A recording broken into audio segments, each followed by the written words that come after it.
20 years after. Chapter 45. The Beggar of Saint Eustache. D'Artagnan had calculated that in not going at once to the Palais Royal, he would give Comminges time to arrive before him, and consequently to make the cardinal acquainted with the eminent services which he, D'Artagnan, and his friend had rendered to the Queen's party in the morning.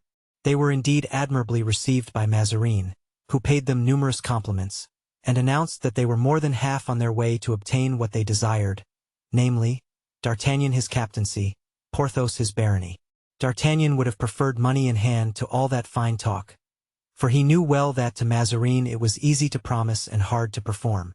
But, though he held the cardinal's promises as of little worth, he affected to be completely satisfied, for he was unwilling to discourage Porthos.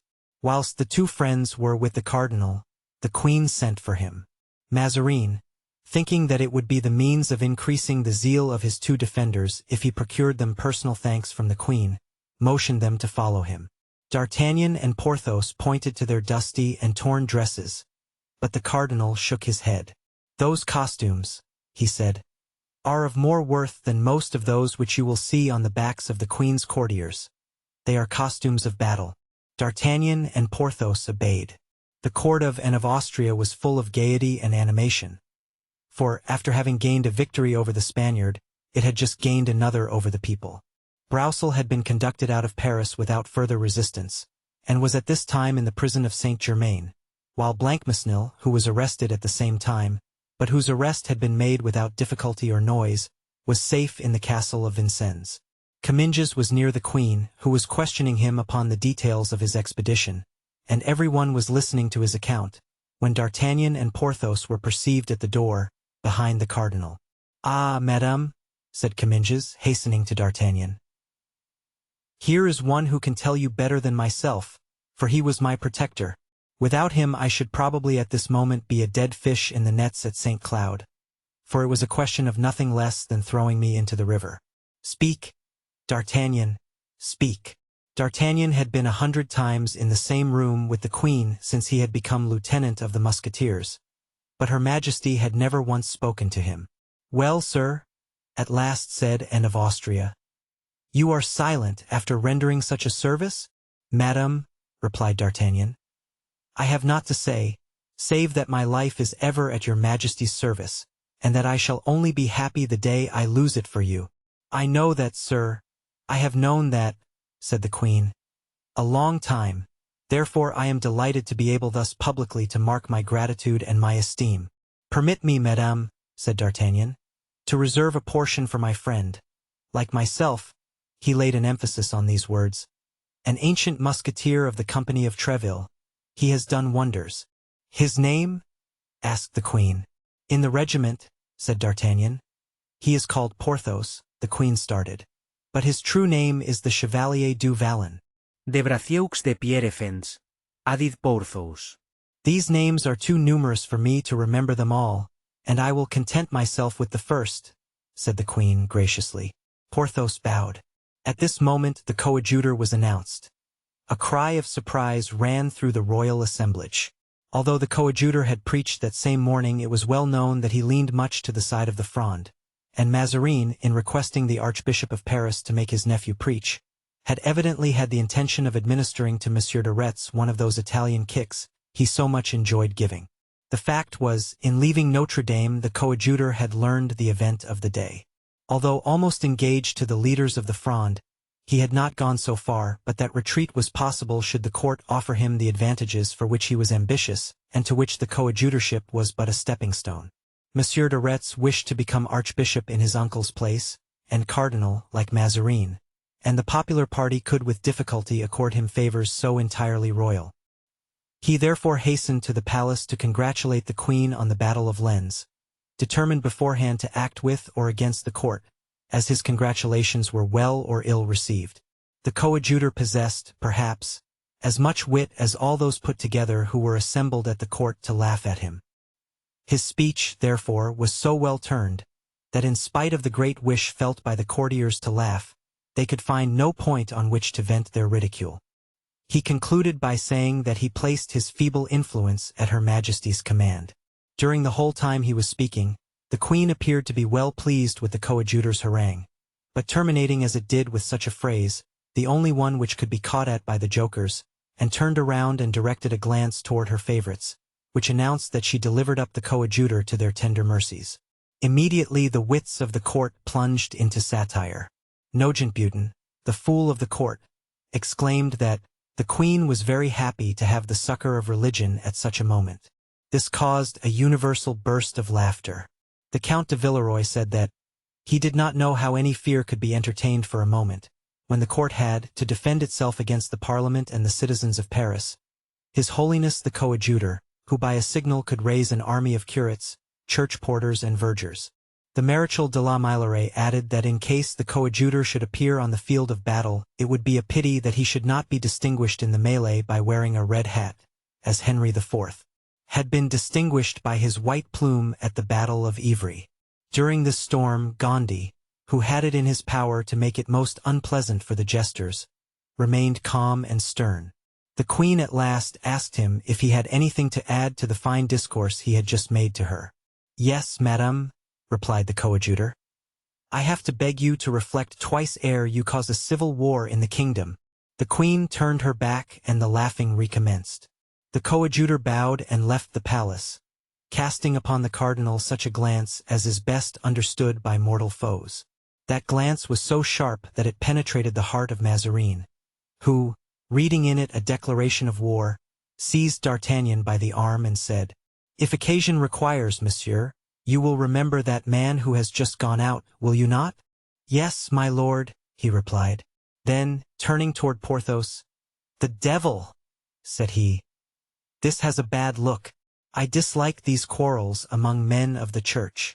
Gondy withdrew, distributing benedictions on his way, and finding a malicious satisfaction in causing the adherents of his foes to prostrate themselves at his feet. "Oh," he murmured, as he left the threshold of the palace. "Ungrateful court! Faithless court! Cowardly court! I will teach you how to laugh tomorrow, but in another manner." But whilst they were indulging in extravagant joy at the Palais Royal, to increase the hilarity of the queen, Mazarin, a man of sense, and whose fear, moreover, gave him foresight, lost no time in making idle and dangerous jokes. He went out after the coadjutor, settled his account, locked up his gold, and had confidential workmen to contrive hiding places in his walls. On his return home, the coadjutor was informed that a young man had come in after his departure and was waiting for him. He started with delight when, on demanding the name of this young man, he learned that it was Louvieres. He hastened to his cabinet. Broussels' son was there, still furious, and still bearing bloody marks of his struggle with the king's officers. The only precaution he had taken in coming to the archbishopric was to leave his arquebuse in the hands of a friend.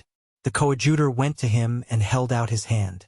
The young man gazed at him as if he would have read the secret of his heart. "My dear Monsieur Louvieres," said the coadjutor, "believe me, I am truly concerned for the misfortune which has happened to you." "Is that true, and do you speak seriously?" asked Louvieres. "From the depth of my heart," said Gondy. "In that case, my lord, the time for words has passed and the hour for action is at hand. My lord, in 3 days, if you wish it, my father will be out of prison, and in 6 months you may be cardinal." The coadjutor started. "Oh, let us speak frankly," continued Louvieres, "and act in a straightforward manner. 30,000 crowns in alms is not given, as you have done for the last 6 months, out of pure Christian charity. That would be too grand. You are ambitious, it is natural. You are a man of genius and you know your worth. As for me, I hate the court and have but one desire at this moment, vengeance. Give us the clergy and the people of whom you can dispose, and I will bring you the citizens and the parliament. With these 4 elements Paris is ours in a week, and believe me, Monsieur Coadjutor, the court will give from fear what it will not give from goodwill." It was now the coadjutor's turn to fix his piercing eyes on Louvieres. "But, Monsieur Louvieres, are you aware that it is simply civil war you are proposing to me? You have been preparing long enough, my lord, for it to be welcome to you now." "Never mind," said the coadjutor. "You must be well aware that this requires reflection." "And how many hours of reflection do you ask?" 12 hours, sir." "Is it too long?" "It is now noon, At midnight I will be at your house. If I should not be in, wait for me. Good. At midnight, my lord. At midnight, my dear Monsieur Louviers. When once more alone, Gandhi sent to summon all the curates with whom he had any connection to his house. 2 hours later, 30 officiating ministers from the most populous, and consequently the most disturbed parishes of Paris, had assembled there. Gandhi related to them the insults he had received at the Palais Royal and retailed the jests of Botin, the Count de Villeroy and Marechal de la Meilleraye. The curates asked him what was to be done. Simply this, said the coadjutor. You are the directors of all consciences. Well, undermine in them the miserable prejudice of respect and fear of kings. Teach your flocks that the queen is a tyrant, and repeat often and loudly so that all may know it, that the misfortunes of France are caused by Mazarin, her lover and her destroyer. Begin this work today, this instant even, and in 3 days I shall expect the result. For the rest, if any one of you have further or better counsel to expound, I will listen to him with the greatest pleasure. 3 curates remained, those of Saint Mary, Saint Sulpice and Saint Eustache. The others withdrew. You think, then, that you can help me more efficaciously than your brothers? Said Gandhi. We hope so, answered the curates. Let us hear. Monsieur de Saint Mary, you begin. My lord, I have in my parish a man who might be of the greatest use to you. Who and what is this man? A shopkeeper in the Rue de Lombards, who has great influence upon the commerce of his quarter. What is his name? He is named Planchet, who himself also caused a rising about 6 weeks ago, but as he was searched for after this emeute he disappeared. And can you find him? I hope so. I think he has not been arrested, and as I am his wife's confessor, if she knows where he is I shall know it too. Very well, sir, find this man, and when you have found him bring him to me. We will be with you at 6 o'clock, my lord. Go, my dear curate, and may God assist you. And you, sir? Continued Gandhi, turning to the curate of Saint Sulpice. I, my lord, said the latter. I know a man who has rendered great services to a very popular prince and who would make an excellent leader of revolt. Him I can place at your disposal.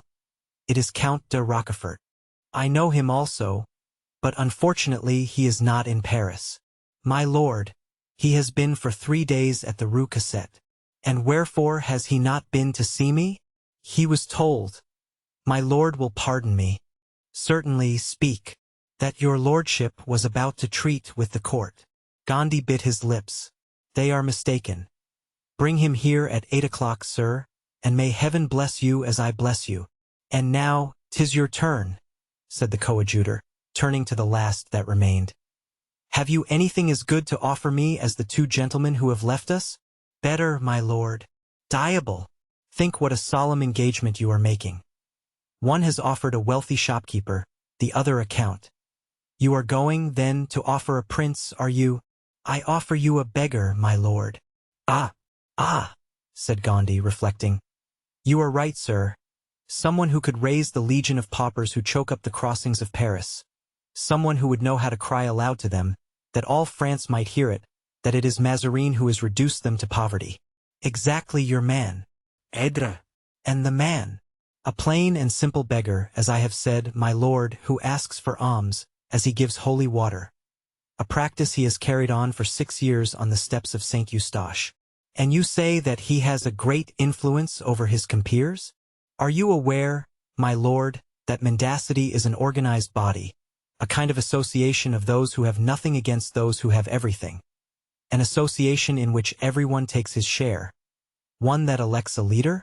Yes, I have heard it said, replied the coadjutor. Well, the man whom I offer you is a general syndic. And what do you know of him? Nothing, my lord, except that he is tormented with remorse. What makes you think so? On the 28th of every month, he makes me say a mass for the repose of the soul of one who died a violent death. Yesterday I said this mass again. And his name? Maillard. But I do not think it is his right one. And think you that we should find him at this hour at his post? Certainly. Let us go and see your beggar, sir, and if he is such as you describe him, you are right. It will be you who have discovered the true treasure. Gandhi dressed himself as an officer, put on a felt cap with a red feather, hung on a long sword, buckled spurs to his boots, wrapped himself in an ample cloak and followed the curate. The coadjutor and his companion passed through all the streets lying between the archbishopric and the St. Eustache church, watching carefully to ascertain the popular feeling. The people were in an excited mood, but, like a swarm of frightened bees, seemed not to know at what point to concentrate, and it was very evident that if leaders of the people were not provided, all this agitation would pass off in idle buzzing. On arriving at the Rue de Provers, the curate pointed toward the square before the church. "Stop," he said. "There he is at his post." Gandhi looked at the spot indicated and perceived a beggar seated in a chair and leaning against one of the moldings. A little basin was near him, and he held a holy water brush in his hand. "Is it by permission that he remains there?" asked Gandhi. "No, my lord. These places are bought. I believe this man paid his predecessor 100 pistoles for his." "The rascal is rich, then?" "Some of those men sometimes die worth 20,000 and 25 and 30,000 francs, and sometimes more." "Hum," said Gandhi, laughing. "I was not aware my alms were so well invested." In the meantime they were advancing toward the square, and the moment the coadjutor and the curate put their feet on the first church step, the mendicant arose and proffered his brush. He was a man between 66 and 68 years of age, little, rather stout, with gray hair and light eyes. His countenance denoted the struggle between two opposite principles: a wicked nature, subdued by determination, perhaps by repentance. He started on seeing the cavalier with the curate. The latter and the coadjutor touched the brush with the tips of their fingers and made the sign of the cross. The coadjutor threw a piece of money into the hat, which was on the ground. "Maillard," began the curate, "this gentleman and I have come to talk with you a little." "With me," said the mendicant. "It is a great honor for a poor distributor of holy water." There was an ironical tone in his voice which he could not quite disguise and which astonished the coadjutor. "Yes," continued the curate, apparently accustomed to this tone. "Yes, we wish to know your opinion of the events of today and what you have heard said by people going in and out of the church." The mendicant shook his head. "These are melancholy doings, your reverence, which always fall again upon the poor. As to what is said, everybody is discontented, everybody complains, but everybody means nobody." "Explain yourself, my good friend," said the coadjutor. "I mean that all these cries, all these complaints, these curses, produce nothing but storms and flashes, and that is all. But the lightning will not strike until there is a hand to guide it." "My friend," said Gandhi, "you seem to be a clever and a thoughtful man. Are you disposed to take a part in a little civil war? Should we have one, and put at the command of the leader, should we find one, your personal influence and the influence you have acquired over your comrades?" "Yes, sir, provided this war were approved of by the church and would advance the end I wish to attain. I mean the remission of my sins. The war will not only be approved of, but directed by the church. As for the remission of your sins, we have the Archbishop of Paris, who has the very greatest power at the court of Rome, and even the coadjutor, who possesses some plenary indulgences. We will recommend you to him." "Consider, Maillard," said the curate, "that I have recommended you to this gentleman, who is a powerful lord, and that I have made myself responsible for you." "I know, monsieur le curé," said the beggar, "that you have always been very kind to me, and therefore I, in my turn, will be serviceable to you. And do you think your power as great with the fraternity as monsieur le curé told me it was just now?" "I think they have some esteem for me," said the mendicant with pride, "and that not only will they obey me, but wherever I go they will follow me. And could you count on 50 resolute men, good, unemployed, but active souls, brawlers, capable of bringing down the walls of the Palais Royal by crying, 'Down with Mazarin,' as fell those at Jericho?" "I think," said the beggar, "I can undertake things more difficult and more important than that." Ah, said Gandhi. "You will undertake, then, some night to throw up some 10 barricades?" "I will undertake to throw up 50, and when the day comes, to defend them." "I faith," exclaimed Gandhi. "You speak with a certainty that gives me pleasure, and since monsieur le curé can answer for you—" "I answer for him," said the curate. "Here is a bag containing 500 pistoles in gold. Make all your arrangements, and tell me where I shall be able to find you this evening at 10 o'clock. It must be on some elevated place, whence a given signal may be seen in every part of Paris. Shall I give you a line for the vicar of Saint Jacques Delaware La Boucherie? He will let you into the rooms in his tower, said the curate. Capital, answered the mendicant. Then, said the coadjutor, this evening at 10 o'clock, and if I am pleased with you, another bag of 500 pistoles will be at your disposal. The eyes of the mendicant dashed with cupidity, but he quickly suppressed his emotion. This evening, sir, he replied. All will be ready.